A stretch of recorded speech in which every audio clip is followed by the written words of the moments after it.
ஸ்ரீமதே ராமானுஜாய நமஹா. இரண்டாம் திருவந்தாதி. பாசுரம் 4. குளிர்ந்த தாமரைப்பூவில் வசிப்பவள் ஸ்ரீதேவி தாயார். அவளை தன்னுடைய வலது திருமார்பில் கொண்டவன் எம்பெருமான்.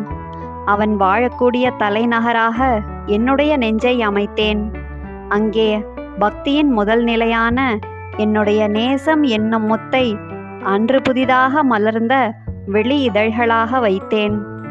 அடுத்த பக்தி நிலையாக அவனுடன் கூட வேண்டும் என்ற விருப்பம் என்னும் மாணிக்கத்தை உள் இதழ்களாக வைத்தேன். அவனுடைய பெருமைகளை பேச ஏற்படும் ஆசையான வைரத்தை தாதுக்களாக சேர்த்தேன். இவ்வாறு பக்தியால் அமைந்த என்றும் வாடாத ஒப்பில்லாத தாமரை பூவை அழகாக ஏந்திக் கொண்டேன். இந்த பக்தி என்னும் பூவை கொண்டு எம்பெருமான் திருவடிகளை வணங்கினேன். ஆழ்வார் எம்பெருமானார் ஜீயர் திருவடிகளே சரணம்.